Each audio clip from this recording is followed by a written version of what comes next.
When you're younger, you have a better chance of actually physically seeing spirit. Like my son had a whole conversation with his grandfather and said things to my ex-husband that there's no way my 3-year-old would have known. It was wild. So like under 5, you're a little bit more attuned to spirit, to see them, to have imaginary friends. Babies are talking. You see all these videos of babies like laughing in their high chairs, having a whole interaction and nobody's there. Oh yeah, they're there. And like we don't want to believe it because we're nervous, but they're really there. But I believe that we're able to see them more physically with our physical eye when we're younger children, because we're so innocent and it's harder for us to differentiate that. And then as you become an adult and get older, you're more tuned to earth and money and things like that. So what my feeling is a lot of times spirit's seen by younger folks or children because we're more of an innocent stage. But if you've noticed, you may not have that experience as much. Do you ever like feel like somebody's following you?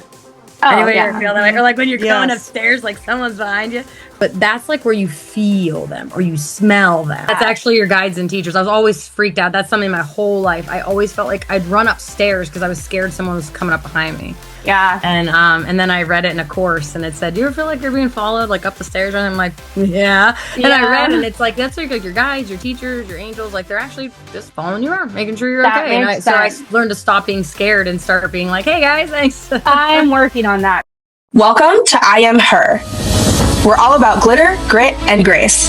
This is The Shift, where spiritual meets spicy, F-bombs meet forgiveness, and shadow work occasionally throws glitter. Welcome, everyone, to I Am Her, Season 2, Episode 1. We made it. We made it. Welcome back, everybody. Oh my goodness. We are so excited for this new season. We have so many exciting things planned. It's going to be wonderful. I'm so excited. So, yes, we took a little hiatus. We went to Florida for Podfest, and we took away many, many nuggets away from there, and we can't wait to share them with you all. That some of them might be subtle, that you'll just recognize, maybe not even recognize in the way that we present our content, but then other things will be intentional, so you'll definitely know, you'll notice, you know, what we're changing. So, super exciting. See, Senorita. This season, we are so stoked because we have an out-of-this-world lineup of people coming that are experts in their own right, and also people who are just living life, that have gone through something and want to share, so that if anything, you can take a golden nugget from their situation. The season is so jam-packed that we don't even know if we're going to have time for just me and Emmy time for like a whole episode. We're going to figure that out as we go. But today we have a freaking guest, and I'm so excited. But before we get to her, there are some things that we are kind of playing with, taking out and putting back in. This is something we can't take out. So, if you will do the honors. Abso-freaking-lutely. Okay, so, everybody, it's back. LaCroix Fuzzy Water. And I am just kind of a creature of habit. I kind of love this watermelon. And I think it's maybe French or something above it, because it says pastèque. I don't even know if that's right. We're going to have to put it in chat and make it say it back to us. Pasteque. But as always, naturally essenced, 0 calorie, 0 sweetener, 0 sodium equals equals what, Thylene? I'm yummy. Innocent. Oh yeah, I don't play with that tagline. We have to honor Mr. LaCroix in the best way. All right, here we go. And then our guest is in the waiting room. Okay. Yum. Okay. This guest is an ordained spiritualist minister and the president of the College of Metaphysical Sciences. She also is opening up her new church called Sanctuary of Light in 2026. She's a published author and certified intuitive medium. Her main purpose is to spread education about spirituality, metaphysics, and positive mental health. Everyone, without further ado, we are going to bring in Laura Lynn. Eek! Hi, Laura. Can you hear us? Hello. Okay. Hi. Can you hear me? Yes. Yeah. Is it here? Hello, You're kind ladies. of frozen. Okay, there you go. Hello. Am I It's unpresent? Am I good? I hope my Yeah. internet's okay. I hope it's not going to be poopy during the session. I can always go like reset it really quick if I need to. It's been like very wonky because we have like negative 12-degree weather. So Oh, well, Emma everything's definitely understands that. Yeah, everything's frozen. I'm in Laramie, Wyoming, so I totally get your perspective. Yes. Yeah. That's just I'm kind over of how here it works. in Oregon and Washington, just like, oh my gosh, it's 30 degrees. I'm so cold. I thought you were going to say you're so happy. No, just a baby. It's fine. It's nice to meet you, ladies, officially. Nice to meet you You too. too. So now you are our season opener. That's Season fun. 1 or season 2, episode 1. That's awesome. And I have to say that I am like fangirling just a bit because I did watch you on Facebook for a while before I was like, this girl is cool. And maybe it literally was like, I doubt she'll even see this, but I just wrote like, do you want to be on our podcast? And I was like, she'll never see it. It's fine. And then really quickly, actually, you were like, oh, I would love to. And I was like, shut up. And I messaged Em and I was like, Em, you're never going to believe this. Like, she's so cool. And I sent her some of your stuff. So it's my pleasure. I've been manifesting. I actually said, like in my manifestations for 2026, I said I want to do podcasts. I need to do more podcasts. So I invited the energy, and it's like as soon as I said it, you wrote me. I was like, that was quick. That didn't take much time. Thank you. We love that. That's so awesome. And that's really what we stand for. Like what we teach is embodying self, coming back to self. Everything that you have is already within you. And we definitely speak manifestation. That's like part of our love language. So it's a big part of mine. So we're on the same page. Yeah. Yes. Well, I guess how we could start is for listeners meeting you for the first time, who is Laura Lynn beyond the titles and credentials?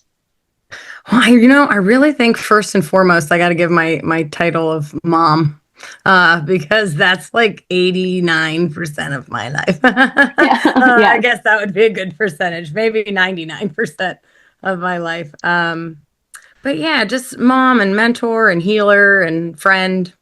I feel like that's a goal for me, with all of my followers, all of my clients, everybody I talk to. I don't care if you're a celebrity or just regular Joe. Everybody's my friend. I want to be friends with everybody. I like us all the same. And so that's what I would say. I'd say I'm like everyone's mom and everybody's friend. I love that. And what do you want people to feel when they hear your name? Healing. Like she's so healing. Like she makes me feel better. Yeah. And that's my goal, is to help heal people. Yeah. Absolutely. I love that. I think that so many of us are in that space right now. I think a lot of the collective is just doing a lot of healing, and there's no matter where you are, like the very start, in the middle, like messy middle, or at the end, we all have this common thread of wanting to feel better. Right. Yeah. And I think that COVID was a huge accelerator of that. Can you talk, this is kind of me going off, just because I'm curious, but can you talk about what things looked like before COVID for you and how things shifted after COVID? Well, the interesting part was I had just started my separation from my marriage, right before COVID started. So when it hit, I was by myself with my kids for the first time in, 20 years of marriage. So I was trying to get, acclimated into that flow of how we were going to make this normal. But it was just, I think that before COVID, my dreams of mediumship, what I was trying to accomplish, in what I was doing with my life, completely shifted because COVID put into effect, we don't know what we're doing, how much time we have, or what's going on. Yeah. And everybody kind of, lost it a little bit during COVID. I think we all kind of lost our minds a little bit, being indoors, being isolated, realizing that life can change that quickly, that like we lost control. And so I think that so many of us wanted to regain control after that. And I think it was like an epiphany or even awakening, just that process of COVID, because life as we knew it was just like not the same. And so I feel like everybody, once it was done, we wanted to live harder, you know, like, and even though it's really not done, but you know, it's like everybody's living harder now. And like, I think they took it, and allowed to humble them, truly. Yeah. I do think that it was like a sink or swim thing too, though. Like, I do feel like people that weren't ready, like went into their shell a little more, like a little harder. Yes. And the people that were ready and already tired of the stuff and the things were like, whoa, whoa. And then they just kind of broke the seal and were like, watch out, world. I don't know what I'm doing, but fuck it. Like, right. You know? Yeah. Like, we're going to fuck around and find out. Right. Okay. I do want to ask you kind of what your specialties are, because when people hear psychic medium, I know, especially if you're talking in spirituality and all of those things, some people tend to shut down. God is a very loaded word. And I think that people that study the Bible have a really hard time with people who also believe in God, but are spiritual and the awakening sense of understanding energies and reading people and being open to energies that allow you to tap into certain things. Maybe I'm diving too deep, but you know, can you kind of make sense of that for people and understand better? Well, so what I do with my college, we're the College of Metaphysical Sciences, and what metaphysics is it's religion, philosophy, and spirituality. Like, it's all kind of tied into one. And so you can take the essence of science too. Sorry, I forgot about science. That's the most important one. So we can take science and we can take faith and we can take philosophy, and you can kind of put them all together, because something that I explain to people is, you know, I grew up Christian, and also the way that my cousin Mary Lynn, who trained me as a medium in the beginning, taught me metaphysical Christianity. So we believe that Jesus Christ is a master metaphysician. And there's been many trainings that I've done with the Bible. And look, I'm just going to say it like it is, and this isn't to sway anybody's opinion or anything like that, okay? But the Bible is a book, and it was written 10,000 times by men. There's not one woman author of this Bible, okay? Ding, ding, ding, ding. Oh, let me break it down for you. There's so many healing parts of any kind of book that you can read. It's what you take out of it that's your decision and your self-choice. So for me, I take the Bible as godlike lessons that we can all, depending on how you interpret it, that we can all abide by. But then, you know, when people question me as a medium, and I remind them that Jesus says, I think it's in the book of Mark, but don't quote me on that one, that anything I can do, you can do even better than I can do it. And if he was able to communicate with angels, as with Joseph, to communicate for guidance and help and alignment, I can do the same thing. You just can't take advantage of it. So it's not sorcery. It's more like a prophet. It's more like helping, you know, heal and helping that. So a lot of people can take metaphysics or doing psychic mediumship and turn it into something dark, turn it into something, oh, I see these things for you. And, you know, I'm sorry, I'm just going to keep it real, because I'm a minister, but I ain't that kind of minister. It's just a bunch of bullshit. Like, it's fear mongering, and it drives me crazy. So if you love Jesus and everything he was the best brother, father, best friend. I freaking love this energy of who he is. And that's why we're all so drawn to who Jesus is.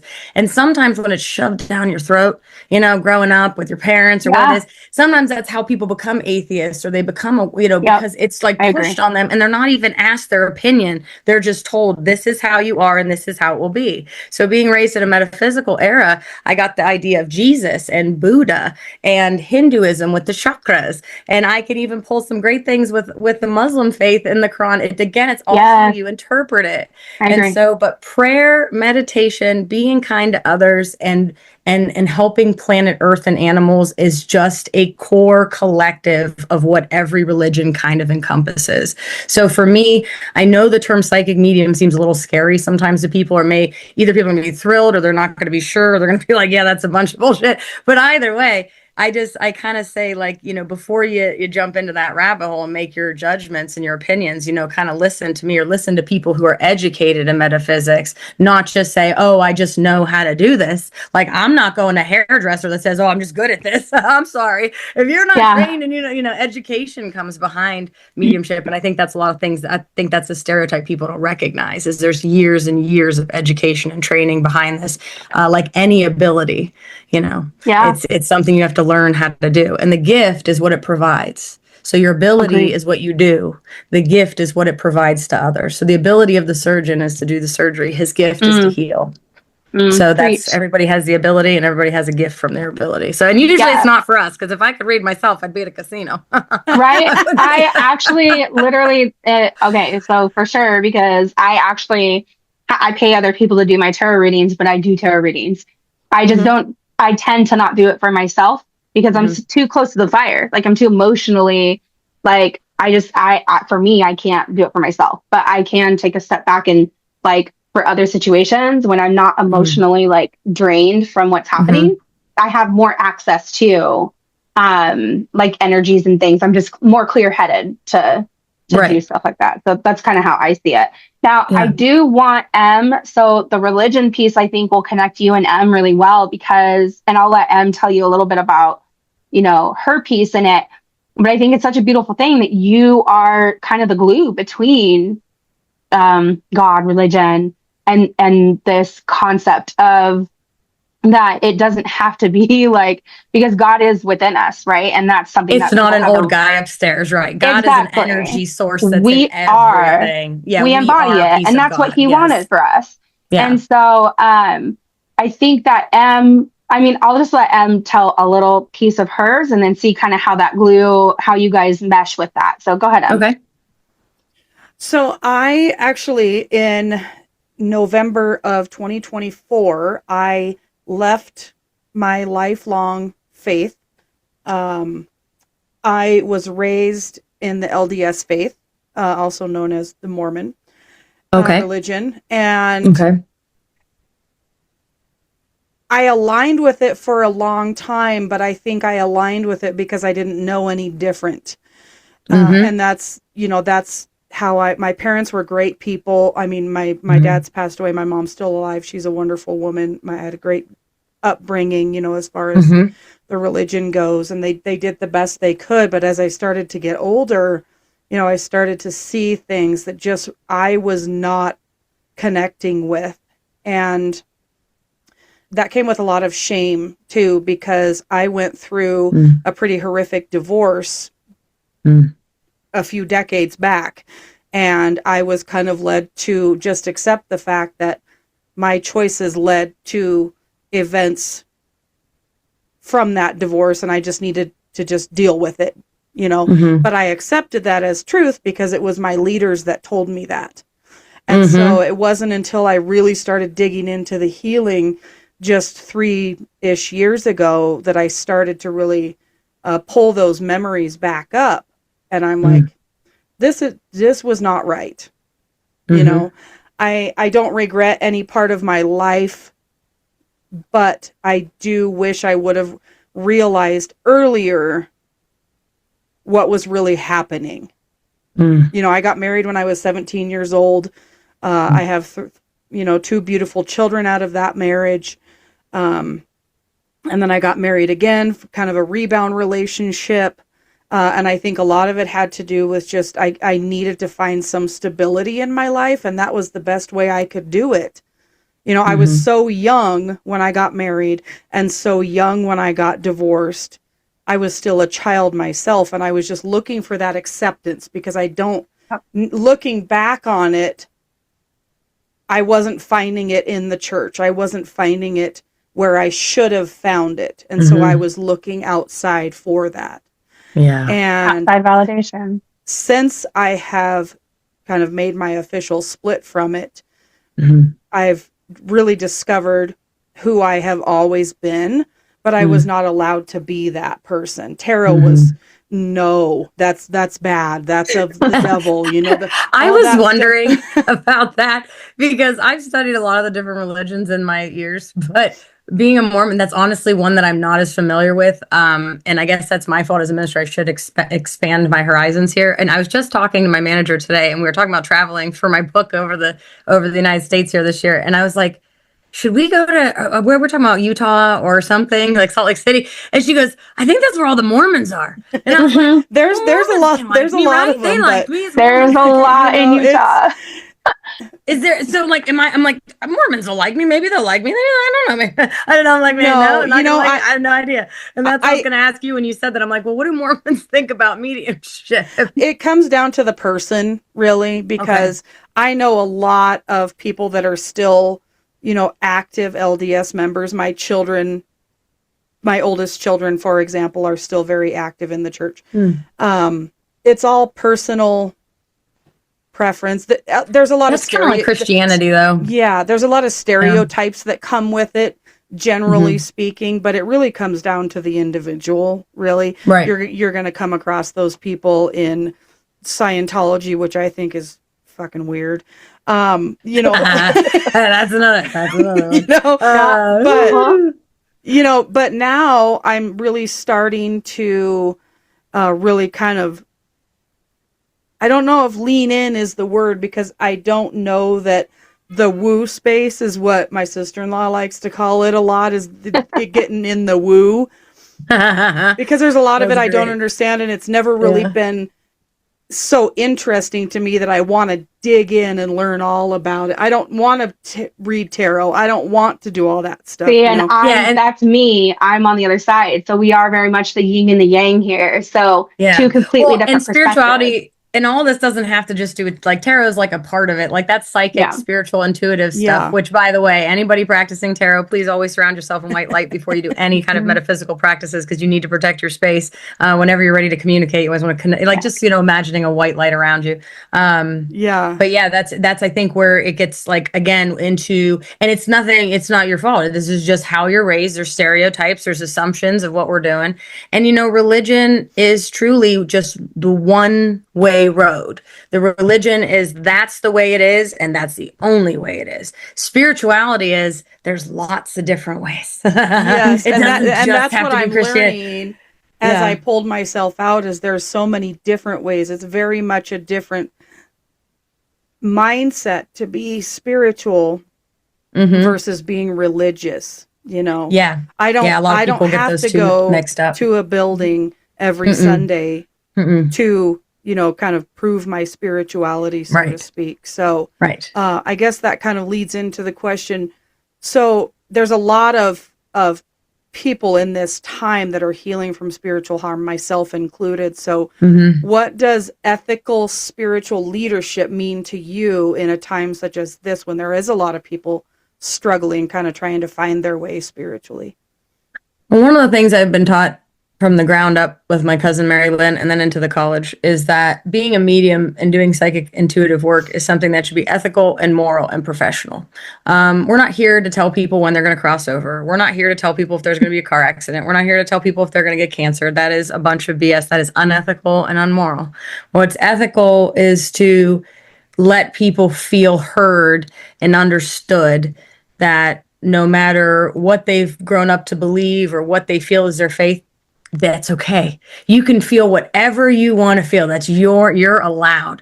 And I think that's where we get fearful, is because, like we said, we have to do this way, we have to do that. And when there's rules and like conforming, that's what creates the unethical part of it, is telling people you have to be this way, this way, this way, or you're going to get this, this, and this, or these bad things are going to happen to you. That's not godlike.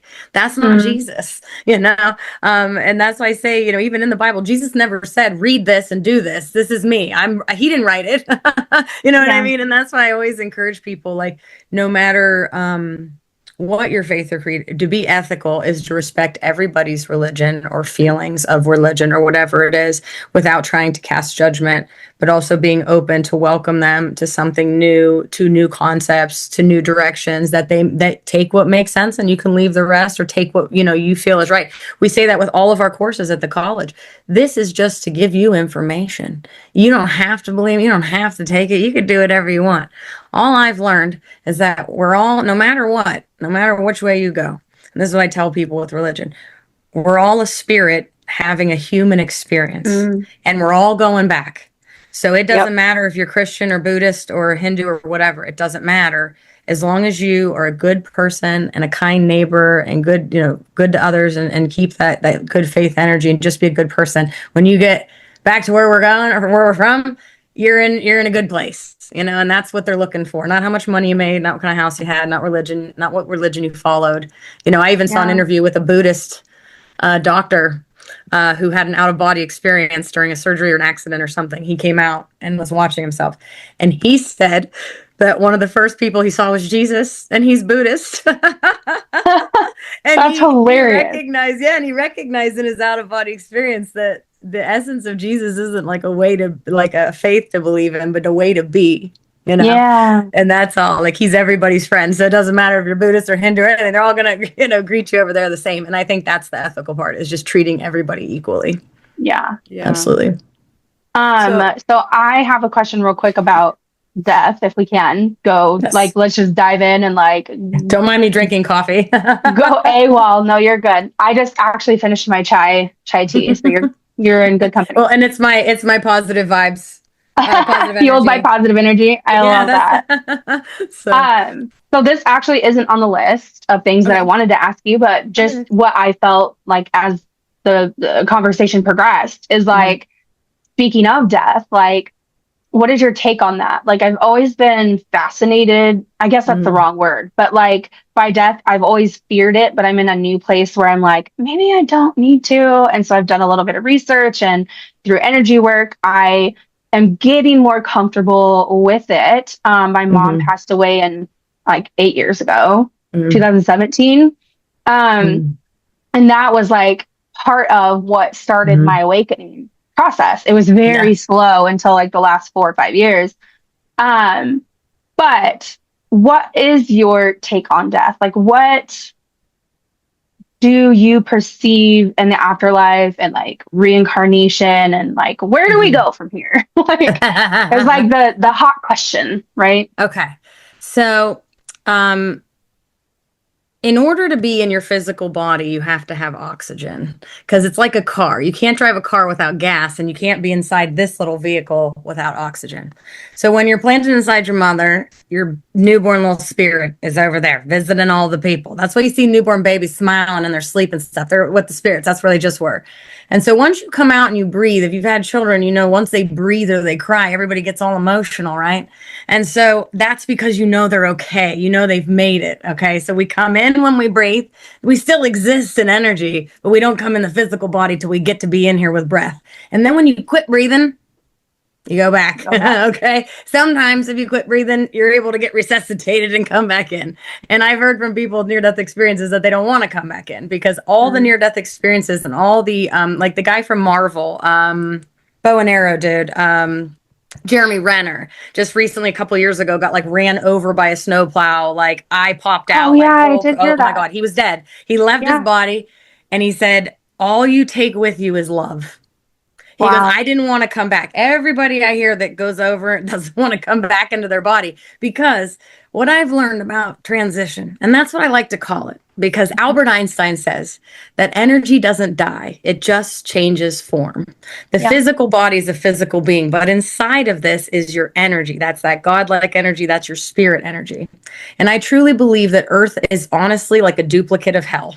This is the place that we come for pain and suffering and chaos and lessons, because our soul, there are so many other dimensions on the other side of life.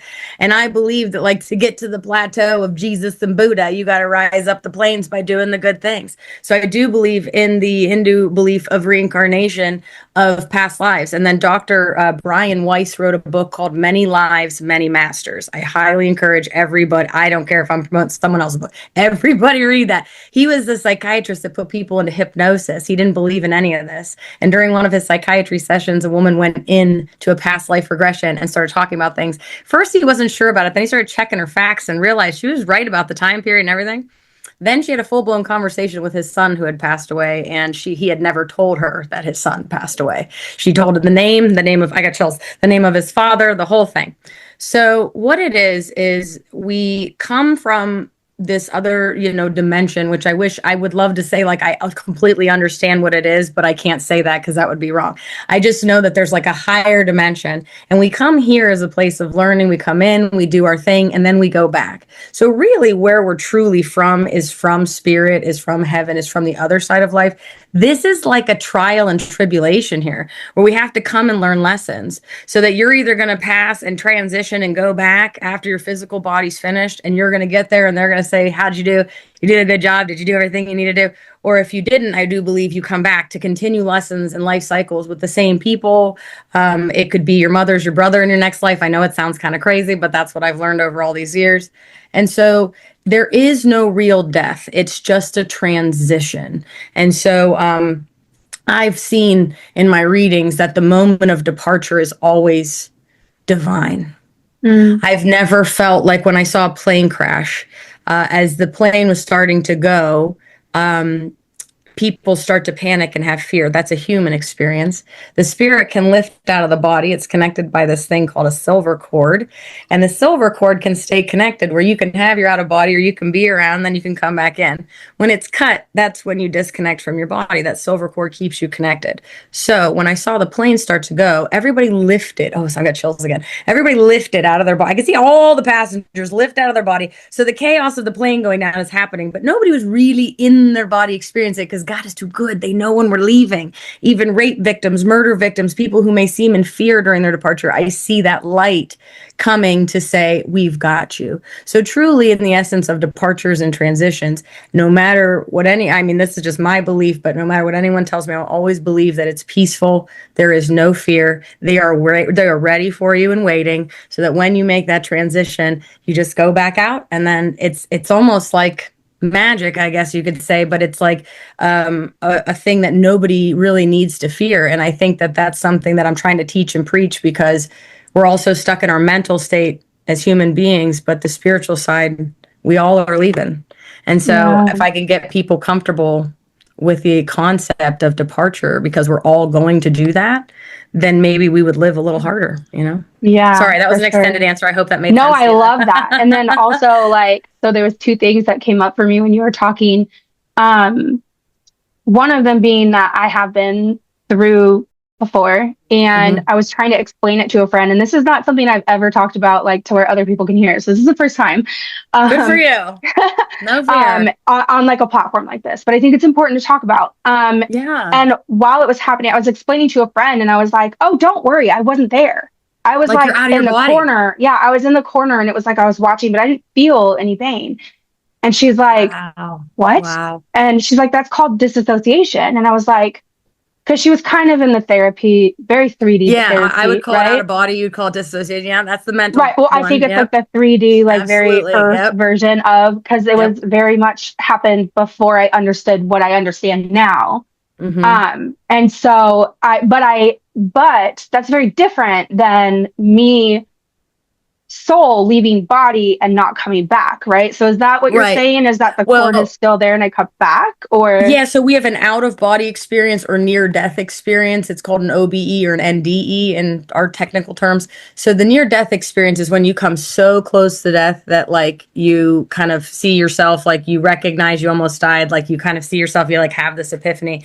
An out of body experience is kind of like where I believe that your body's going through such a stressful situation that it almost pulls out because you can't handle it. So it's almost like your spirit pulls out so that you don't remember what happened, you don't feel what happened, because they don't want you to necessarily have to go through, that experience. Some people do remember things or pain because they have to karmatically remember that for their own, growth. But some people like yourself, where like I said, God is just good, and you're going through a real scary time, and it's almost like you just pulled yourself out of your body. I don't remember. I mean, I know what I saw visually, but I don't remember the feeling of what was happening, if that makes sense at all. We were building a studio off our house, and I was only like 6 or 7, and I had these like silky pajamas on, and I was climbing this little ladder thing to go up to this attic we were building, and I slipped. And I remember falling, but I don't remember hitting. Like I could feel myself going back, but I mean, I smacked my head really hard on the floor, but I didn't feel it. It was almost like someone just kind of gently guided me down. And I just remember being on the ground and then kind of my head hurting, but I don't remember the fall part. So I do think sometimes, yeah, in those stressful situations, they may be able to just pull you out. But yes, as long as you're connected, you'll come back every time. Even when you sleep, every night you sleep, you astral travel, you leave and come back. Yeah. Yeah. I keep trying to remember my dreams and it's not working. It's hard. I think that's so fascinating too. There's a couple things that I follow a woman on Facebook, and she is really in kind of the therapy space for people that have left the LDS religion and things. And her mom just passed away a few days ago, and I was so impressed. It was such a mindset shift for me because, you know, when people die, it's so sad and everything else. But when her mom died, she posted, I don't have permission to say her name, so I'm not going to say it, but she posted, she said, she did it. My amazing mom. She finished this life and released herself back to the care of the divine this evening. And I was like, that is so, what a different perspective and so cool to like say, you made it. When you were saying you did it, good job. Everybody's so happy when a baby cries because they know they're okay and they know they did it, you know. Yeah, and you know they made it. So impressed with that. And then another thing, when you were talking about leaving your body and stuff, thankfully I have not experienced anything like Thylene has, but what I can relate to kind of leaving your body and then coming back, when I was 11 years old, I got really, really, really sick.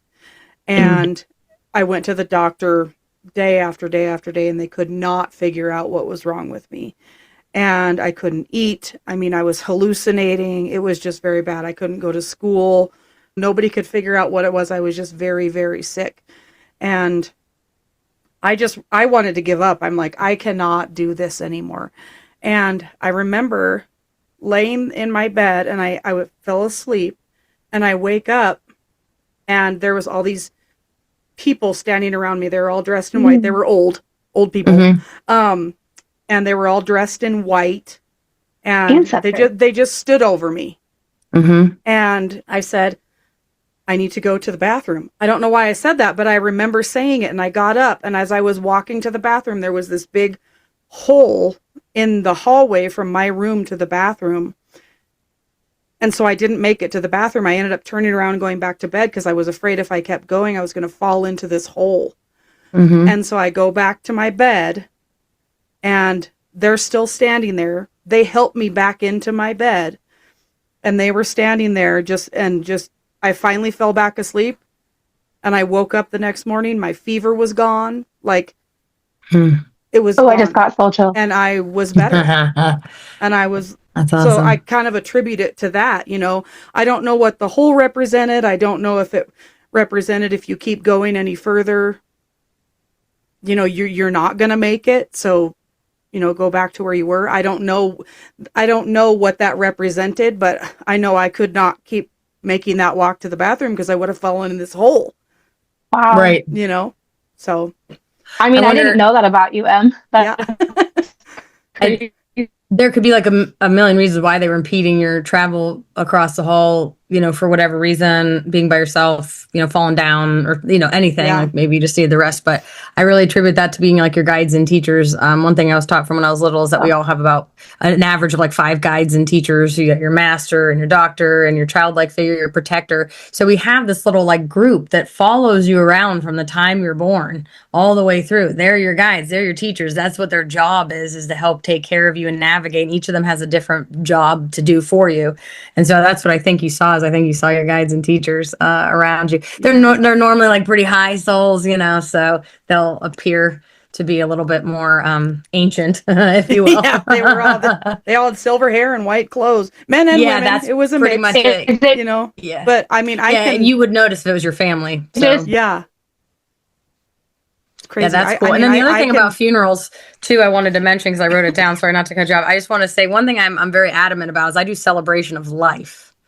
I try, like, if I'm ever going to do a service for anybody, I don't want to call it a funeral.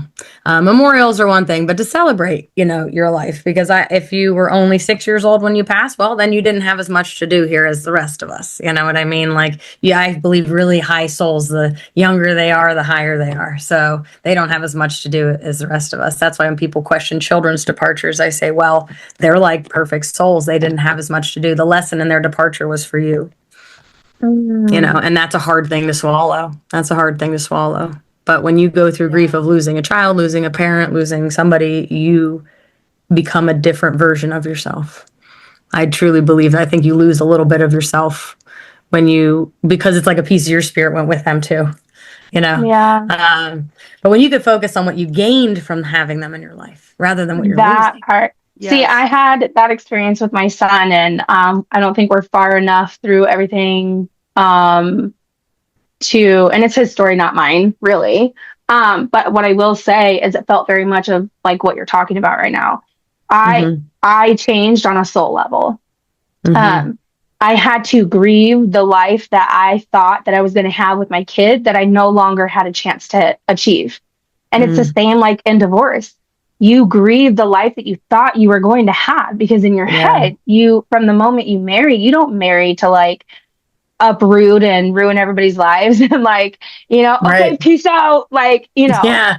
No, death is mourning. It's mourning. It's mourning without the physical departure. Yeah. And then you have to not only mourn, but sometimes you're mourning that identity loss, if you will, while you're trying to rebuild. And I just feel like a lot of people just don't have the strength for that. And that's when we see the sink or swim in people. It's like, are you going to see the silver lining, or are you going to drown in it? Yeah, that's what I tell everybody. You're either going to succumb to it or you're going to thrive from it. Yeah. And for me, I very much was drowning, but the people that I worked with in the space that we were in said that they were so impressed with me. And I was like, I don't understand. Like, why? Like, this is horrible. Like, all of this is awful. Yeah. And they're like, because I kept telling them, like, I just picture myself speaking on stage, telling people about this situation and knowing that I have potentially a story to tell that can help other people at the end of this is what keeps me going. Right. And they were like in awe. They were like, we don't have, because they work with tons of different families, and they're like, we don't have anyone who has that perspective, even after it takes them years to get to that point where they're like, okay, now I'm healed enough to tell this story. And I was literally doing it as the pain was hitting me, like pain, grief. And I'm like, it's fine. Everything's fine. And that's not to say that I didn't break down and cry constantly, and I didn't feel the feelings, and that it wasn't awful. I just knew that what was happening to me was going to be for the better eventually. That my son would also have a story, if he chooses to tell it, that could help other people. But I'm going to lead the way doing a podcast and speaking on stage and going for TEDx and all of the things, so that I can pave the way for him to do what he was meant to do with his time on this earth. And it happened to him so young. He had just turned 12. Was he bullied? It was worse. It was people taking advantage of him. Do you have a J or G name associated around him? His name is Jordan. Sorry, my mediumship's kicking in. I'm not going to start doing mediumship, but he loves you, baby. As soon as you started talking about him, I heard JG. Yeah. And that's what he wanted me to tell you. He's real proud of you, because what you're doing is exactly what you're saying. So I don't want to interrupt you. No, I mean, that's so... Someone told me he was my soulmate. Like, like when you find a soulmate on earth, you think, my love story of man and woman, that connection.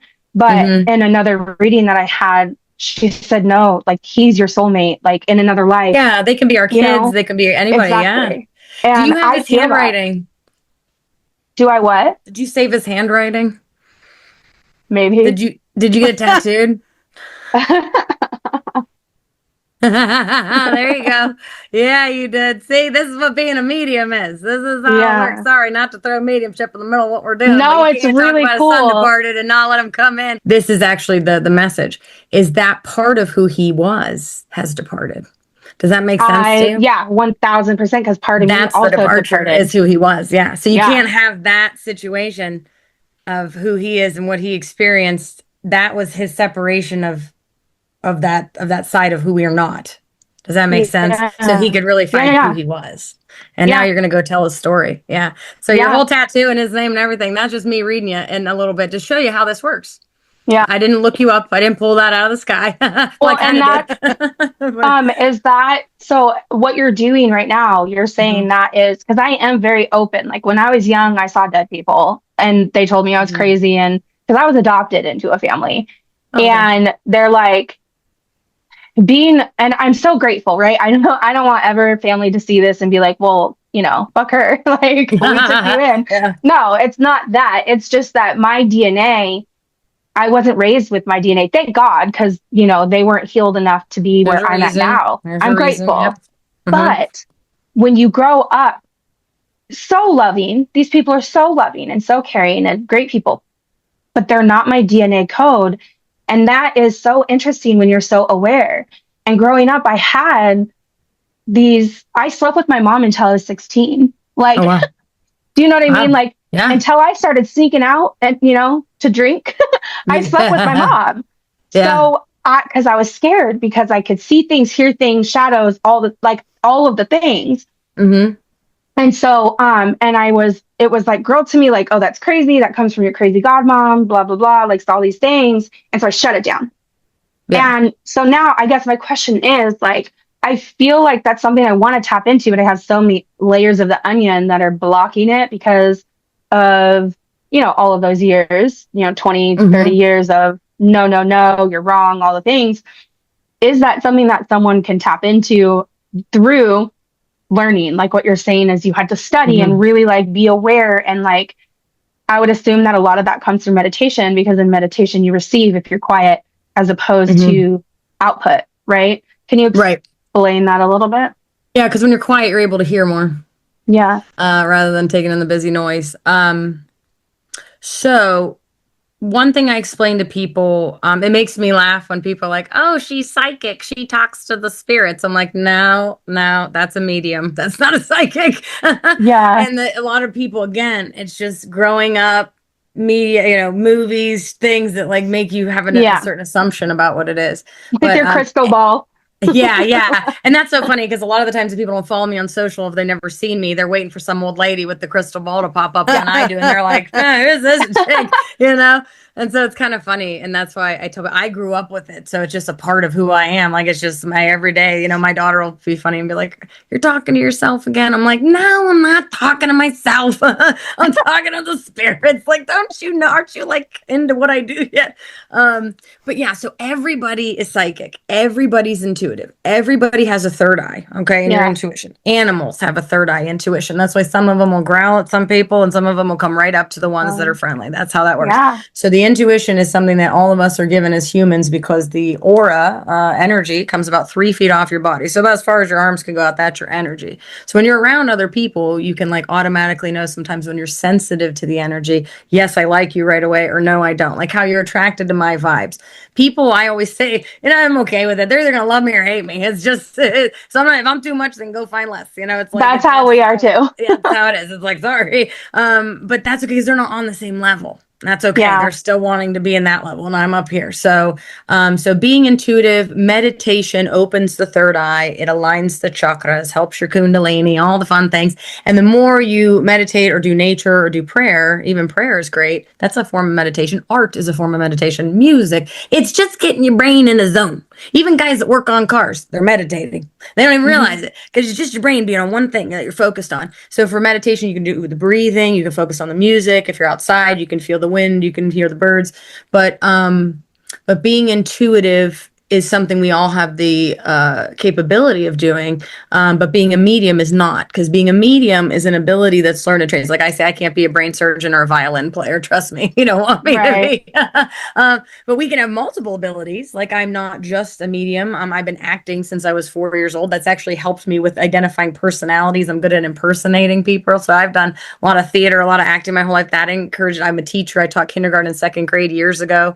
And so I think that, the intuitive part is something that we all have that, but the mediumship is something that is something that's more trained and learned like any other skill. But mediumship and connection to your loved ones in spirit is something everybody can do. You can ask them for signs, you can talk to them, you can journal them, you can see them in dreams, and things like that. But the connection and communication should be learned and educated. But that's something I tell people, especially in this realm, is I remember I was so eager, like when I started to get into it, and Mary Lynn's like, you got to take 3 years and you're going to become a minister and you're going to learn to meditate. And I remember laughing at her because I was like, yeah, I'm going to meditate. Okay. This energy, yeah, you're going to calm me down. I was like ADHD city, like super anxiety. Yeah. So now I tell people that say I can't meditate, I'm like, oh, well, then you need it more than anybody else. Because if you can meditate, you're fine. If you can't, then you really need it because you need to learn how to calm your mind down.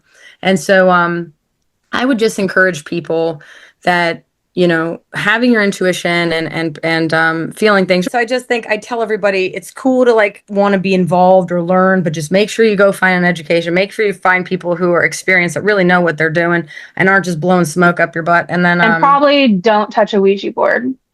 Would be that's the thing. We have a course on physical and mental phenomenon, and Ouija is one of the physical phenomenons. So you could do that if you're trying to communicate with spirit. You got to protect yourself. If you're doing tarot cards, you got to protect yourself. Yeah. If you're trying to do Ouija, you got to protect yourself.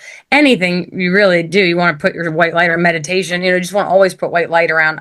But again, fear is what creates fear. So when people say, oh, Ouija's so scary, that's because we're putting it into it. It doesn't always have to be some metaphysical thing.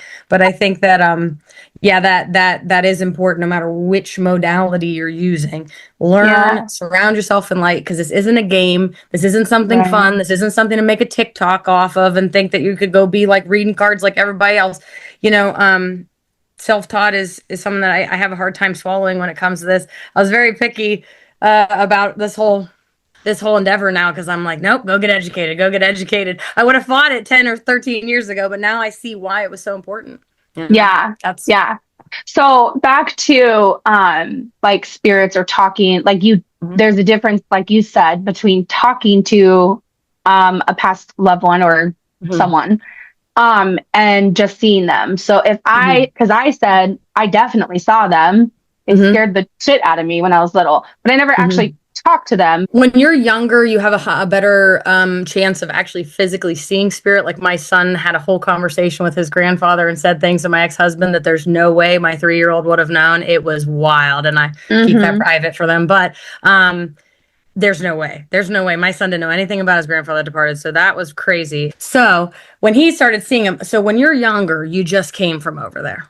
So like under 5, you're a little bit more attuned to spirit, to see them, to have imaginary friends. Babies are talking. You see all these videos of babies like laughing in their high chairs, having a whole interaction and nobody's there. Oh yeah, they're there. And like, we don't want to believe it because we're nervous, but they're really there. And you can't help when they're laughing and stuff to feel joy.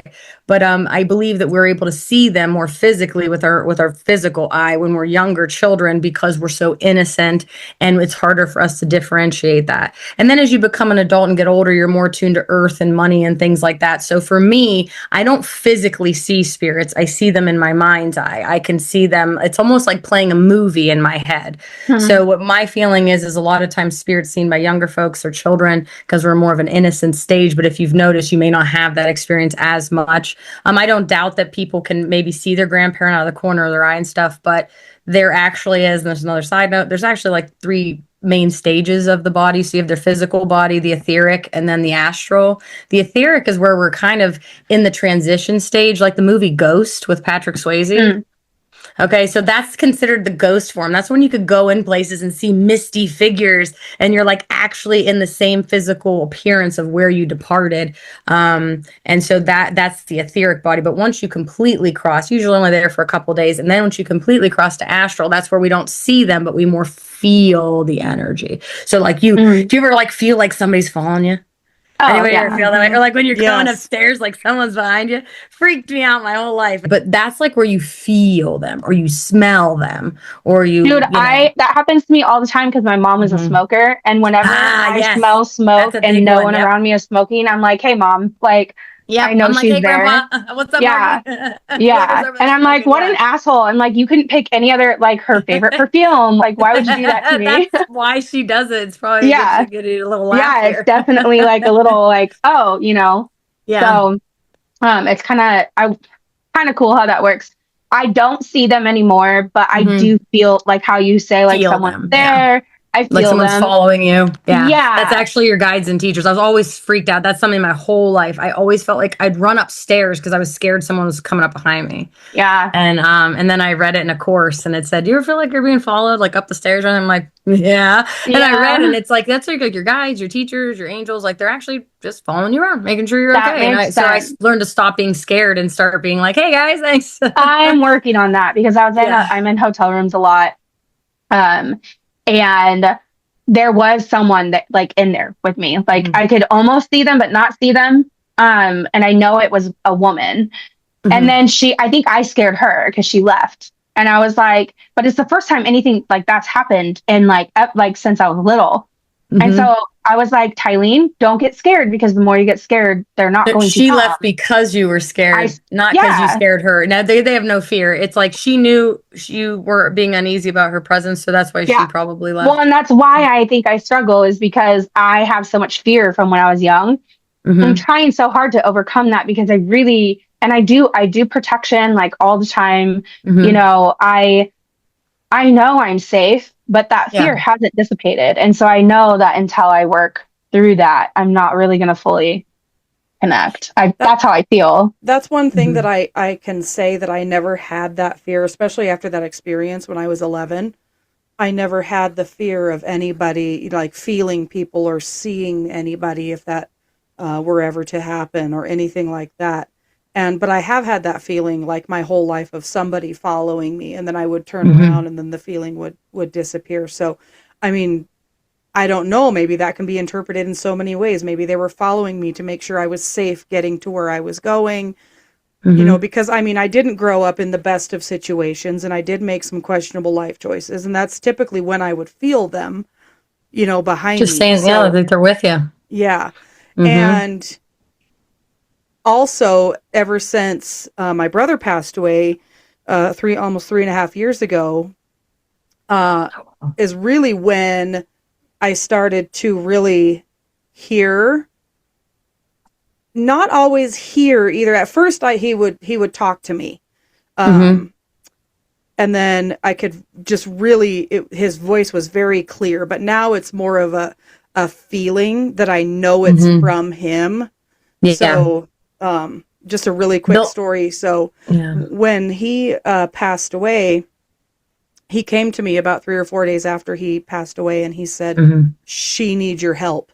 And I was like, "Okay." I wasn't scared. I wasn't startled. I was more at peace that I heard him. I was sad that I couldn't see him in that moment. I could just hear him. Mm-hmm. And then it happened again. And then it happened again. And by the third time, I was really freaking frustrated because I didn't know who she was and I didn't know what she needed my help with. And then my sister-in-law and I went to the Dominican Republic for a trip that they had planned together. But I took his Mm-hmm. place and we were on the beach. And she said, "Emmy, I think it's me."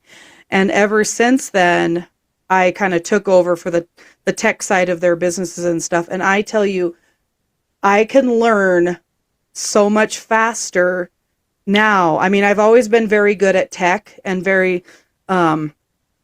I'm good at self-teaching myself, anything tech, but I Yeah. have learned so much quicker how to do things that he was doing that I never thought Oh, that I could yeah. ever do before. That's And now awesome. I wake Yes. up between 2:30 and 4 o'clock every morning with Yes.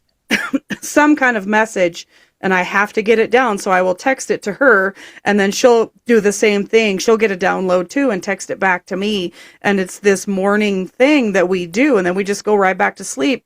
But I know it's from him because all these things I would have never thought of had he not passed away, you know? Right. So it's crazy. So two things. So first of all, I keep hearing a cuh sound, like CK sound. So it's always at the front, like Chris, Kyle, Kevin, or at the end, like Nick, Mike, and things like that. So just putting that there for him or his wife or whomever in case they have somebody in their circle. But the other thing I want to tell you is it's very interesting that you say that, because a couple of things.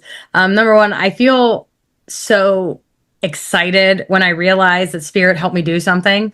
Because like, you ever like forget where something is and they're like, oh yeah. And like, it just hits you all of a sudden. And like, that's where it was, or that's where you left it, or you decided to go left instead of right and you beat the traffic. Like those quick decisions or quick messages, that is spirit. When you question something, that's usually you, because now you're questioning it. When things come really fast, like there's no doubt. So especially spirits love to come to us right after they depart. That's their most significant time to come in to heal us with grief. My best friend's brother decided to take his journey back home on his own when we were she was graduating high school, and she told me all about the dream she had like 2 weeks after, where they were walking on like this long path, and she was arguing with him about his decisions, but he was trying to bring her comfort and tell her that he was okay, and they got to a path and she had to go this way and he had to go that way, and she didn't want to, and she was really pissed when she woke up because they both went separate ways, and she hasn't had another dream about him since.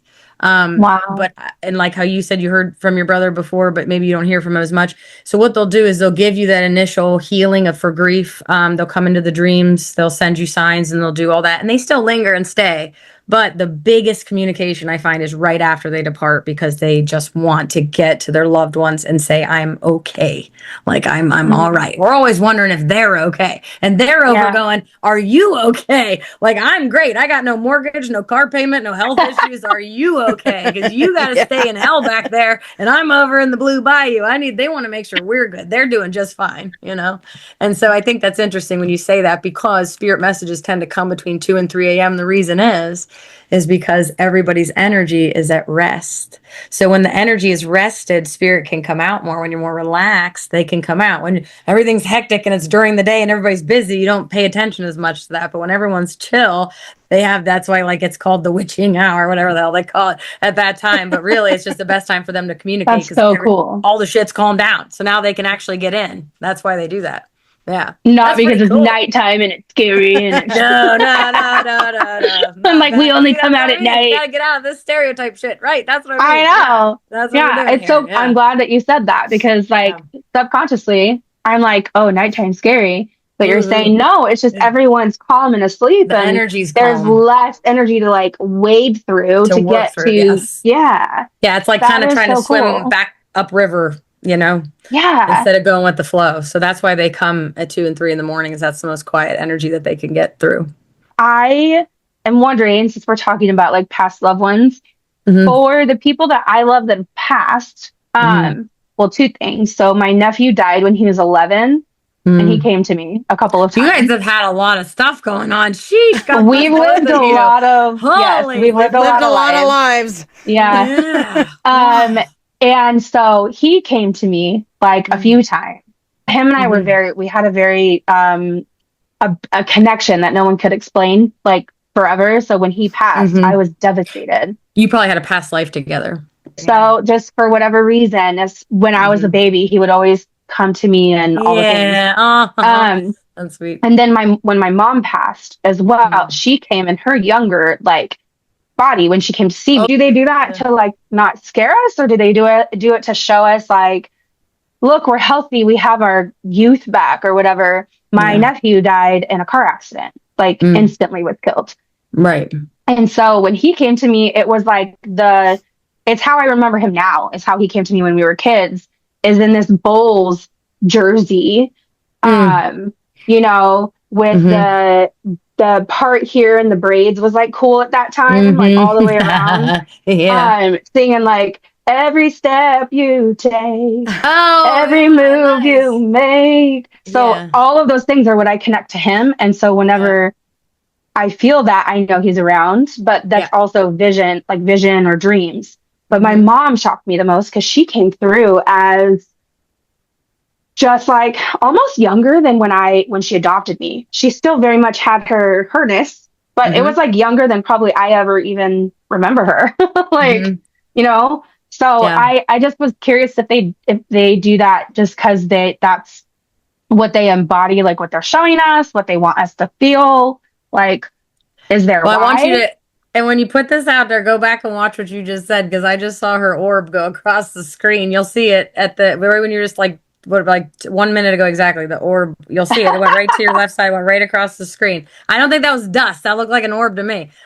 So, for what I've experienced is that if you pass as a child, you'll grow to your 20s. If you pass as a higher adult, you'll go down to your 20s.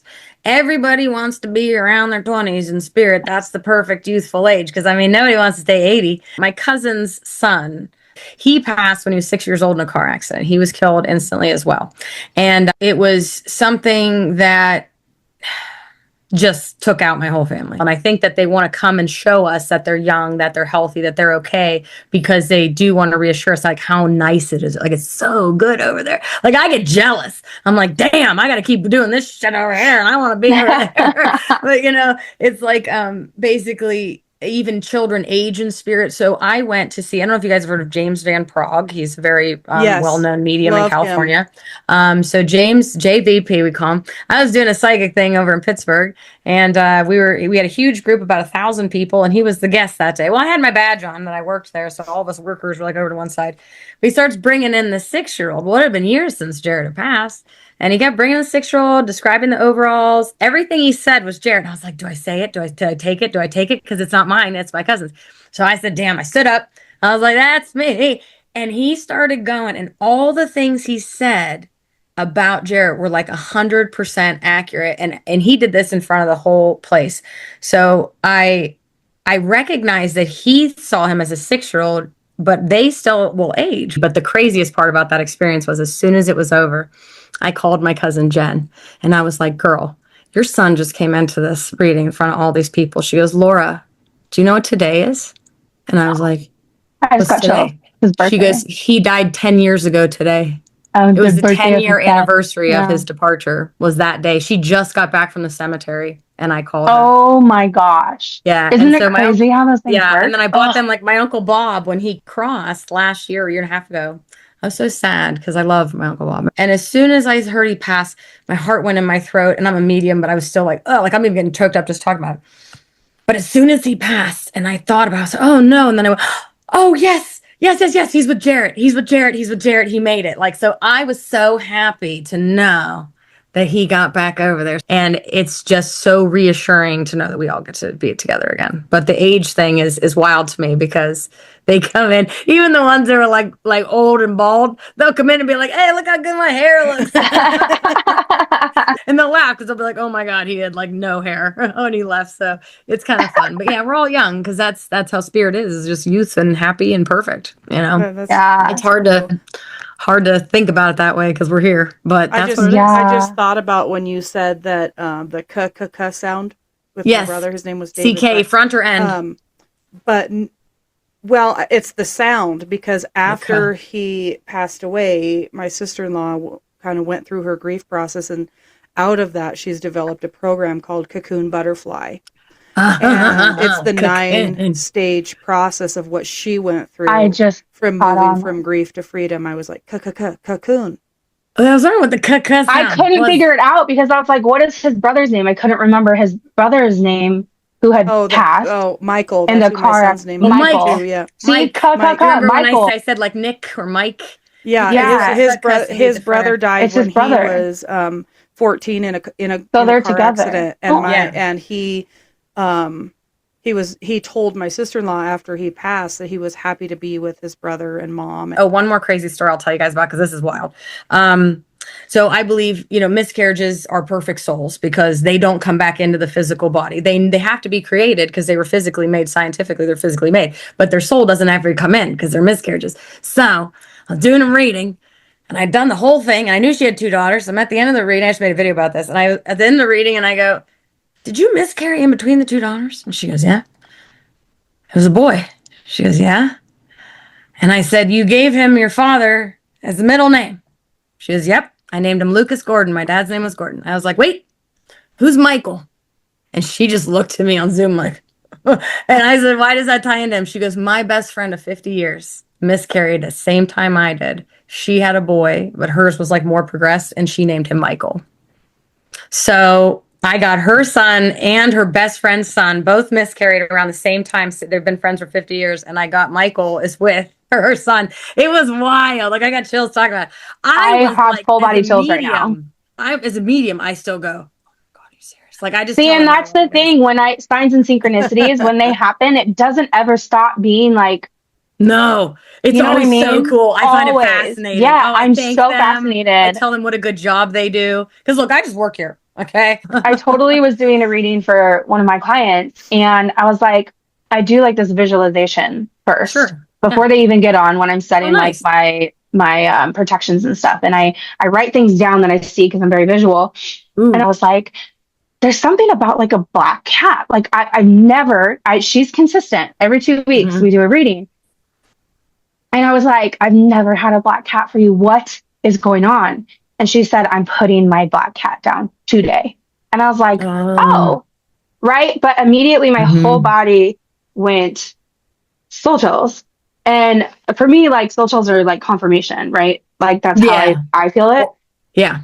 And I was like, shut up. Yeah, I do it all the time. So like, what? I'll do that. Yeah, I say something in a reading. I'm like, nah. Like, I surprised myself. Like it'll pop out and every time. I just did. Yeah. Yeah. Well, and then it's like, especially when like being channeled and stuff, I feel like sometimes most of the time it's not me. Like I say stuff to other people that I don't know what the word means. You're just channeling. I have to look it up. I'm like, I don't know what that means. And I have to look it up. And I'm like, oh, it means this. That makes sense. This is how it connects. And someone said, why do you have to look it up? And I said, because I don't know what that means. It wasn't my word. Like, I don't know. You're learning, you know? Yeah, I have no idea. That's part of the process. One thing I really want to mention, and I just think, I don't know what other questions you'll have, but one thing I want to reiterate that I tell everybody is like, just remember, like a spiritual awakening is not some light coming out of the sky that you're like, oh, okay. A spiritual awakening sucks. It's like the hardest, most difficult, most chaotic, most humbling, break you down to your knees type of experience. And that is where you're going to break it or make it. It's when you go through your spiritual awakening and you're sick and tired of being sick and tired and you don't want to live like this anymore and you don't want to feel like this anymore. And you're like, you know what? I'm going to change my whole damn life. I'm going to get rid of this. I'm going to do this. I'm going to do what I want. That's the awakening. It's a hurtful process. When people see me and they say, you're so positive and you're so happy. I'm like, listen, I went through a lot of pain to get this happy. Okay? Yeah, I agree. So Em and I are very much agree with that. Yes. In agreement with that. Because, and that's something that we speak about, like when you think it's all rainbows and butterflies, like realistically, the amount of pain, like absolute just tear you in half, grief that you feel in order to get to a place. And not everyone has to feel that, right? Some people can have a spiritual awakening that is not like soul crushing. Right. But in my experience, more often than not, you're completely ripped out of a space. Or that's the awakening. I explain it like you shake your tree and then the lower fruit obviously falls. Like you're expecting that. But some of these fruits that are up here that are really not even ripe enough and they fall and you're like, wait, that shake wasn't for you. Like, what are you doing? Where are you going? That kills you. And you still have to choose your path regardless of what is happening with that, because it's not about that. It's about you. It's about your growth and coming home to self. And that it's hard. It is hard because people that you love, people that you thought would never not be in your life, all of a sudden aren't. And this has happened to me in cycles. I just recently am those. I just recently went through my last cycle of kind of, how would you call it? Like outgrowing. Like you're shedding. We're at the end of the snake year. We're finishing shedding and then the horses start next month. Yeah. And the only people that are left are Em and Alyssa. Oh yeah. I shed a lot of people. This year has been my biggest away. I wrote my book before I even had my real big awakening. I said, I should make a part 2. But I will say this, Tyler Perry had this beautiful speech. Maybe you guys have heard it, but this is what I tell everybody. And it helps so much when people in your life fall away from you. And he said, we are all like rocket ships. And rocket ships, when they take off, have boosters. And when the rocket ship reaches a certain elevation, the boosters break off because they can't go where you're going. Those people in your life were boosters to raise you to a certain elevation. And when they break off, it's because your level, I got chills, your level of enlightenment is above there. So they can't go where you're going. And that's what I've learned. And, you know, I've had best friends from 30 years and I love them dearly and I always will. But I recognize if we've started to dissipate or, you know, grow away from each other, or, you know, we're still so close. Like I still love them dearly, but I just know that we're in different places now. We're different energy levels now. And I questioned why. I recognized after, like, I don't have to question the why. You can love someone and still have them in your life, but you're going other places. Like they're just your boosters, you know? Yeah, my circle is definitely much smaller, but I do want to kind of shift to kind of a lighter as we close, but I really want to hear about your Wheel of Fortune. How did you get on Wheel of Fortune, and did you win anything? So it's funny. I have my book next to me. I brought just my awakening finding light because actually in the book I have, hold on, I'll give you a little sneak peek. Now I normally won't do this, but I'll do it just to show you because I have a whole chapter on the law of attraction and my story of the Wheel of Fortune. So that's my little winning photo. My gosh, that's so cool. I literally love the stretch pants and the heels. Oh yeah. Right? You know what's so funny? And I say this with so much love. When I was going out to Cali, I don't know how, I'm not good at dressing myself. So I found a great gay guy and he dressed me so fantastic. He picked out every freaking outfit. And I tell you right look super fly. If I ever have a wardrobe person, it will be a gay man. And I will love him dearly because they know fashion better than me. And I say that with so much love. But that's who picked out my outfit. It was him. That's awesome. Express. And so it was crazy. I didn't even do this yet. When I went there, I was teaching 2nd grade and I was freaking miserable. My marriage was falling apart. I wasn't happy. And I was like, what am I going to do? Cause I got 50,000 in student loans. Like, and I'm a teacher. I pay like, you know, $23,000 a year, you know, big money. So how the hell am I going to get divorced when I'm dependent on him? Because I really wanted to get divorced. So I was ready to go. And so I started like thinking about it. I think it's spirit. And I was like, what can I do to win a lot of money? Like all at once. And I was like, Jeopardy, no, hell no, can't do Jeopardy. Jeopardy's not my forte. I was like, I used to love the Wheel of Fortune. I watched it with my papa and he used to call me Vanna White. You know, I just wanted to turn the letters. And now we're so far ahead, she just touches the letters. But we used to turn them, you know, back in the day they would spin. Yeah.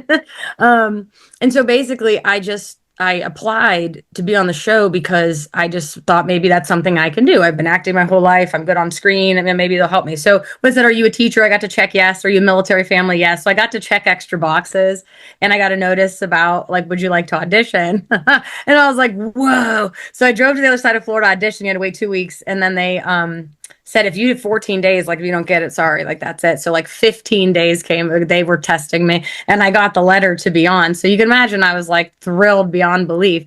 And it was funny because he was actually mad that I got on, which makes sense. Of course he was. Yeah. Because like, why would I want of course. Yeah, you're not going to need him anymore. Yeah, right. That's the whole point. And so I get called out to the show and when we were going out to do it, I was like, you know, we had 3 contestants. And so I told everybody, let's all win some money, you know? And the guy was like, well, I want to win the most. And I'm like, okay. And then we go out to the stage and the lady like talked so long that Pat Sajak had to sit down and listen to her because she wouldn't stop.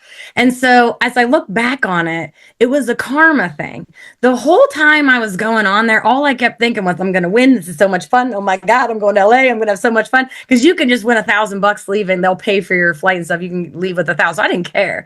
I was like, well, my flight and hotel will be paid for regardless. Let's go play some wheel, you know? So I had this beautiful high energy and we go and he said that, which which was not very nice. That was kind of ego. And then she talked, and that was ego. And then I watched back to it, and I was like, oh my God, I manifested all that. Like, I talked to myself positive the whole time. I was determined that I was going to do well, and I was just really happy and grateful. And I truly believe when you put that energy out of positivity and being grateful, that it does recycle back to you. If I would have went there and been like, oh my God, I'm going to bomb, I'm going to make an ass out of myself on TV, what the hell, I'm so nervous, I probably would have. And so my mindset went into it. So lo and behold, we get to the end of the show. I made it to the end. Puzzle's up. He's like, well, Pat said, well, good luck. Because there were 2 letters. Nobody knew what the hell that was. He didn't even know what the hell that was. I had no idea. And I was like, I'm trying to think. And all of a sudden, I heard this little voice in my ear go, fight song. And you could see me when the timer starts. Timer just started. I shrug and I go, fight song? And he goes, how in the hell did you do that? And boom, fight song popped up. That's like my song, by the way, by Rachel Platten. And then I turn and he goes, you want to see what you want? I was like, uh-huh. He flips it and it was $50,000. It was my student Just loans. what you needed. Oh my God. And so I brought my mom, who was recovering alcoholic, and she had been sober, and we like never liked each other, and we were best friends. So I brought her with me, and I was so happy. And she grabbed me and she's like, you can pay your student loans. And I was like, oh, I know. So, but I promised my class when I taught 2nd grade, I promised them I would take them to Chuck E. Cheese. They were all underprivileged kids and never been there. So I took the principal gave me a school bus. Aww. And I took my 2nd grade class to Chuck E. Cheese. And that was like the greatest day ever. But it was God's way of, I'm going to cry. It was like the universe, God, Spirit's way of saying, like, here's your ticket. Mm-hmm. You know, like, sorry, you deserve it. Okay. You deserve it. And I knew as soon as I won that was my path to freedom. And that, like, you know, the funny part is he always told me, get your head out of your ass. You're never going to make it as a medium. And I always go down, who's laughing now? When I was a single mom, my car got taken, right? Repossessed. Mm-hmm. I was like, how am I going to live? Like, it's just me and my kid. He's a baby, right? Like, oh my gosh, I'm going through this freak out. And I call and I'm like, how much would it be to get it back? And they said $1,500. And I had just cut off child support because, long story short, my ex, whatever you want to call it, sperm donor, one of his friends had gone to, like, made it big in football, right? Was on a professional team.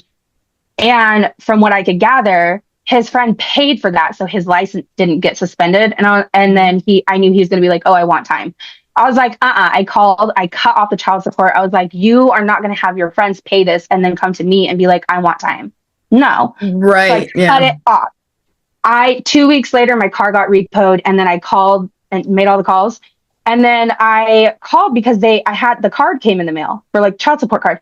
And I was like, I told you I don't want this. And they're like, well, there's money on it and we can't take it back. We aren't even legally allowed to give it back to him. And I was like, okay, like I don't want this. Take it back. They're like, we can't. And I'm like, okay, how much is on it? And they're like, $1,500. And I was like, yes. You know, so I have those moments, right, where it just works out and you can't explain it. Right. Like, you know, that's like, spirit. And, you know, the funny part is that answer I felt, I know was Jarrett, my little cousin in the car accident that passed. I know it was him because after the show aired, his mom called me and she goes, my son helped you, didn't he? I said, I think so. She goes, Laura, every puzzle had something to do with him. And I was like, holy shit, it did. The first puzzle was the Constitution, or one of them was constitutional amendment. That was a hard one then, I guess. Constitutional amendment. He was learning about the amendments when he passed. The first one was county fairgrounds. The last time I saw him was when he came to our house to visit for the Canfield Fair. And those are the county fairgrounds. And then the constitutional amendment. And then the prize puzzle that I won a trip on, it was a song title, and it was Life is a Highway. I want to ride it all night long. He listened to that song 18 times a day before he passed. That was his Rascal Flatts version was his favorite song. Man. So when I got all the puzzles and she called me and she's like, everything had to do with one. I was like, I knew it was him. And I always felt connected to him. Like you said, how you feel like connected. Like he was my little cousin. He was my cousin's son. Yeah. But I always felt like drawn to him. And then I had a reading with a medium a few years ago. And she goes, you have this little boy boy who's got a J name. And I was like, okay, I know who you're talking about. And she goes, he has his arm around you like this, like he's your sidekick. When you do readings, he helps you. And I always say, hey, Jarrett, you want to help me with a reading today? And she didn't know that.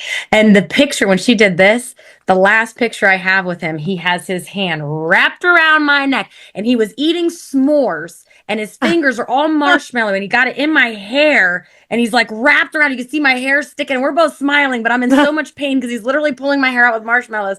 But the way she like grabbed me, like the way she made it seem. So that's what I mean. Like, there's no doubt to me that, you know, certain souls that are here or depart in our life or that we feel close to, that we don't know how, but we do, or just, you know, spirit, they're just always around. And when you can embrace it as like a normal everyday thing, like, hey mom, or, you know, or hey brother, like when you just talk to them, it's like, I don't know. I think it just makes life a little easier. Yeah, definitely. Don't take my word. Jinx, double jinx, no take backs. So the final question that we want to close with is, so the heart of I Am Her, the podcast, is really becoming who we're really meant to be. So who is Laura Lynn becoming in this next chapter? I am becoming proudly and unapologetically me. Yeah. I have come to embrace the term very strongly that other people's opinions of me are none of my business. Because that's something in this field, I get a lot of hate and I get a lot of love. And so I just block the haters. I wish them love. I understand that they're like that because they weren't grown up with mediums. They didn't grow up with metaphysics like I did. And their fear is what's making them not like me because they are scared of what I am.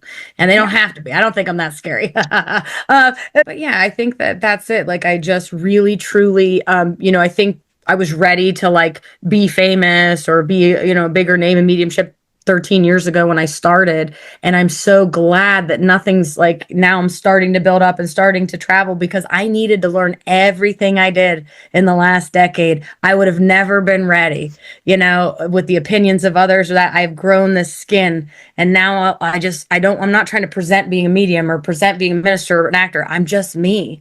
And you're going to always get me authentically. Instead of trying to present something, you're just going to get me.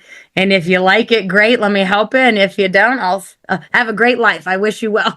No hard feelings, you know. And I think it's just really about being unapologetically yourself. I love that so much. But also, so Alyssa and I were talking today, and we talked literally what you just said. We were talking about, like, I went to California and I was supposed to be on Disney. Like, they invited me in and I was going to be on a show. And my sister said, no, absolutely not. And I was so mad for a little while, but I knew that if I were to go into that world, I would have been the like Lindsay Lohan of all of that. My daughter got invited too, and I couldn't afford it. And thankfully, there's a reason. I'm telling you, because so I was blocked because I thought I was ready.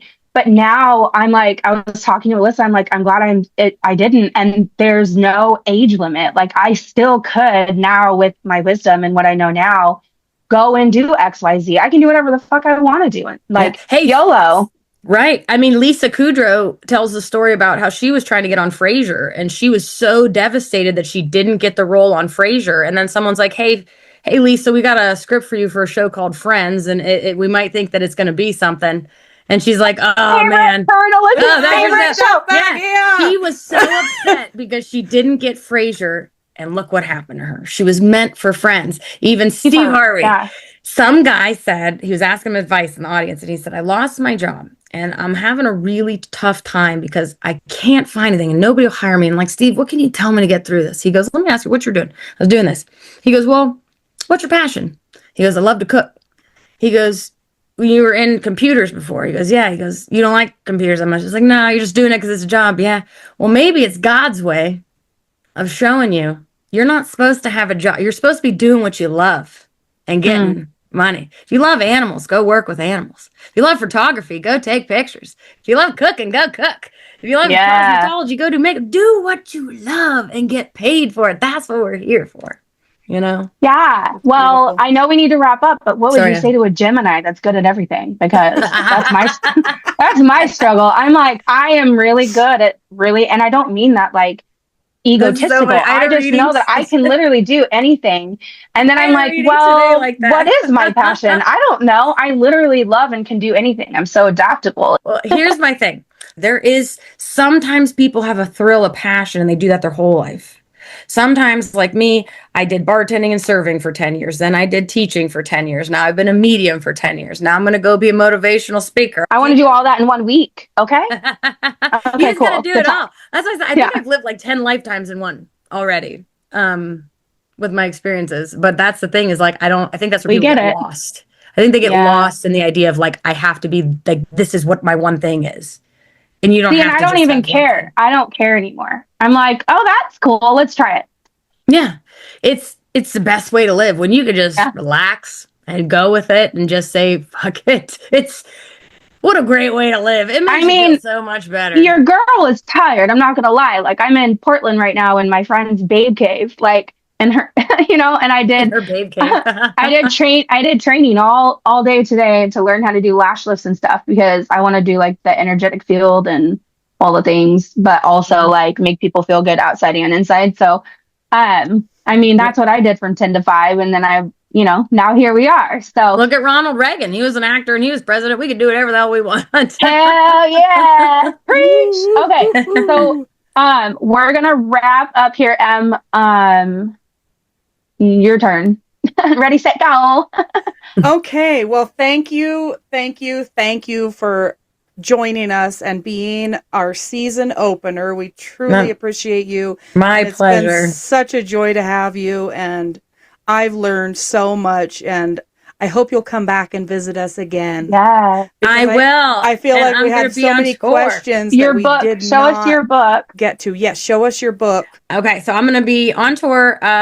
I know for the first, me and my manager are working on dates for Cleveland, Pittsburgh, Youngstown, Buffalo. We're going to Sedona. We're going up California. We're going to Sarasota. We're going all over the place. Washington. So keep an eye out on my website as we start to play on these events. I'm going to be on the road with my book. It's called Awakening, Finding the Light. This is, and you can see your girls on the back there, so you know it's me.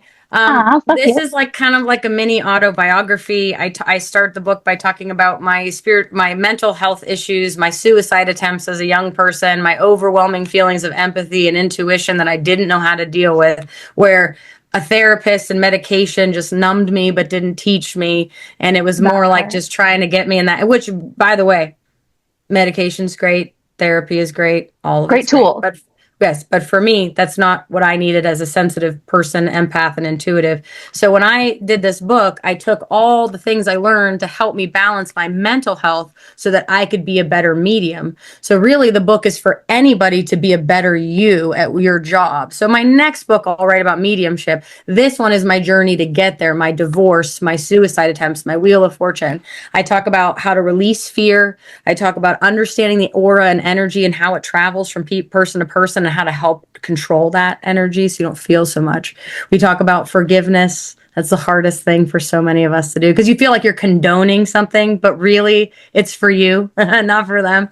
And then law of attraction, we talk about how, and I know you had kind of a question, it's not all positive. Law of attraction, if you complain or you always do this, it's going to come back. It's just whatever you put out is going to come back. So high or low energy. And then we talk about meditation and how to do that because a lot of people have a hard time. So I talk about different ways to meditate. So what it is my opening with my tour. When you come see me, the opener will be to talk about my book and talk about mental health.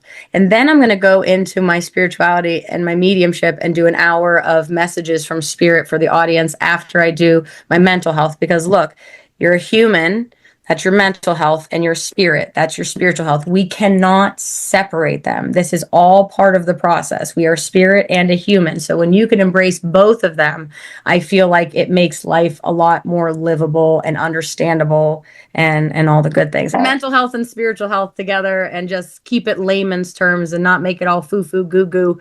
What you said, woo-woo. We're not making it woo-woo. We're making it down to earth, no bullshit. That's Laura Lynn. Like I say, I'm a minister, but I ain't that kind of minister. Where can people find you and learn more about this tour? And we'll definitely link it under this episode. Yes. Too. And so I will be putting the events on my Facebook and on my website, which is mediumlauralynn.com. And all my events will be listed there. They'll be listed on my Facebook, so you can purchase tickets. I'll have regular tickets for sale, and then I'll have VIP if you want to meet me and get it. And then I'll include a book copy with the VIP, so you can get a signed book and say hi to me. And we're going to be. I could come hug you. Yeah, so many people like say they want to give me a squeeze, and unfortunately, 50% of them are really creepy old men that stalk me on Facebook. I'm like, please don't squeeze me. That's not me. No, that's okay. No, but that's it. I say my mom always said this. She said she has healing hands, and I say I have healing hugs. So yeah, It's nice. So I'm excited because I get to see all the people that have been influenced by messages, and I always joke around and say I just work here. And then can people find you for readings the same way? Like, do you still do private readings? And then if they would like to purchase my book, if I can't make it, if it's Balboa Press, okay, Balboa Press. I should be getting my own copies back on my website. I ran out, which is beautiful, but I'll have to get some more because I was selling them and signing them myself. And your other question, sorry. Oh, private readings. Thank you. Right now, I'm very blessed that my wait list has over 200 people on it. So I'm already filled through August. I'm going into September. Rude. Yeah, I know. So if anybody wants to get a reading with me or get on my list for a session, they're going to have to jump on now because I'm probably going to close my list after another month. Once I fill it for the year, I'll wait and then open it up for next year. This is truly a blessing. I've never had this many people, but a lot of things. One thing I just want to make clear to people who go to mediums or psychics, remember that we're people. Okay, we're not. I get so many messages. Can you give me one free question? I need you now. It's like I'm a mom. And so I can only do like 12 or 15 readings a week because of being a mom and my schedule and sports and everything. So when I have 200 people on a list, I can't get to that many that quickly. But by coming to my events, I will be doing mediumship demonstrations there and stuff. So coming to visit could do that. But yeah, if you subscribe to me on Facebook, you also have an opportunity to win free readings. We do meditation groups. We do live readings and zodiac readings. And so there's a lot of different ways you can get into Lynn without having to be on the list. But if you want a reading, you definitely got to head to my website and jump on my wait list, and we'll be in touch when we have availability to offer. I'm very blessed and very busy. But that's amazing. I love that for you. Get to more people. That's great. Okay, so the very last thing before we close, we are doing what we call her vibe check. So we kind of take turns about our top takeaway from the episode. So would you like to start? My top things that I've taken from our experience today. Yeah. Okay. One thing that I'm really excited about is people's interest in metaphysics and spirituality and how it's growing. Because I think we all are ready for a new wave of a new generation of looking at things and how to help with our mental health and spiritual health. So I'm really excited to hear that you two have especially with your spirituality, Emmy, and you being Mormon and like trying to open yourself up, and that takes a lot of courage. So I congratulate you on that because you've had this regulation of something to believe, and the fact that you can open yourself up to change, say, well, maybe it isn't just that way. Maybe I can do this. That takes a lot of courage. So I'm proud of you for that. And then, with your Thylene, your development of intuitive skills, that's really impressive too. So I think that just the idea that you have this podcast, that you have the openness to talk about manifestation, to talk about stuff, to make it no bullshit. Like that's really what I took a lot of with this interview today, is that, there are so many people like us who are just intuitive, empathic people, and your vibe truly does attract your tribe. So just trust that, you can surround yourself with people who understand you and love you and don't judge you. And I think that you guys have shown that today, that we're all going through something. We've all had grief. We've all had loss, and talking about it and sharing our experiences is something very healing. And so I appreciate you guys doing that with me today. Yeah. Oh, that was so good. I don't even want to go. Thank you. Just kidding. I just channel, it just comes out. Yeah. No, that's beautiful. The fact that you recognize like what we're doing is we try not to seek outside validation, right? But it does feel good when someone sees your path and respects like what you're doing. And we talk about different topics like that are hard, like it does. And especially when it's your life that you're putting out there, that's a big challenge. I can talk on stage all day about other people's lives and other people's experience and how to like embody that and be and what I learned from it. But when you get on stage in front of 60 or 100 or whatever people and you talk about your story, that's raw. That is raw, and it's hard. It's probably one of the hardest things I've ever had to do, and I haven't even told all my stories yet. They are, to be determined. So the fact that you have come here and you are season opener are just so, like, I just love you so much, and your energy and your spirit and your willingness to, like, not look at it and be like, oh, you're so small, or I want a bigger podcast, right? Like, you're just like, yeah, let's shoot the shit. Let's figure it out. Yeah. I love that. So thank you so much. Do you want to do her vibe check? Yeah. So you actually said a lot of what I was going to say, Thylene, because I was just going to say, I think one of my biggest takeaways is just having somebody come into our world for a minute and just appreciate and give us the validation. Like she said, we don't seek it out, but it is nice to have that. Because, when we started this podcast, we did it for the purpose of just sharing our experience and sharing the tools that we didn't have at the time of going through the things, just to share the tools we discovered, along the way. And so just to have you validate it is just very exciting to me. To want to keep going, because some days it's like, are we really reaching people? But so it's hard just to hear, yes, you appreciate it and you see it for what it is, I think is just my top takeaways that I need to keep going regardless of, the noise. I think it's hard to take a compliment sometimes, especially if you're not used to it, and that's something I've been working actually with my therapist on. Is that I get like a million emails and messages a day, like, thank you so much, thanks for helping me, and I have the hardest time absorbing it because I don't want to let it get to my ego. I want to stay grounded, and I'm trying to learn how to appreciate people's compliments or support, and not build up that side of me. So, but when I see two of you and I can just feel your passion, that's where this is supposed to be. You're doing your passion. What it's all about. That's your purpose. And you two just keep doing this and being authentically yourselves, and you will reach such highs and such great things. And I think that's the payment. It doesn't matter the money. Like, I get paid by just people telling me, you helped me so much. Like, I found you and you don't know, like, I was in the lowest place and what you said changed me. Like, that's my payment. Then I know I'm doing my job. So by doing this, you're helping people, you're doing your job. Like, your purpose is to help others with this. And so I really, truly wish you both the best of luck. And I'll be definitely tooting your horns. I'll be putting it on my Facebook and everything because, we all start.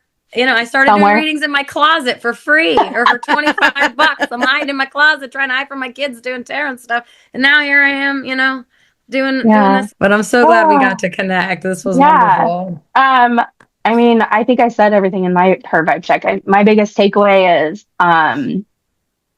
is the connection that we have, the signs and synchronicities that we've had throughout this whole time that we spent together. They will forever shine. Yes. They will forever just blow my absolute fucking mind. Like, it's you can't make this shit up. We say it all the time. Like, something will happen and we'll be like, oh my God, you can't make this shit up. You just can't make it up.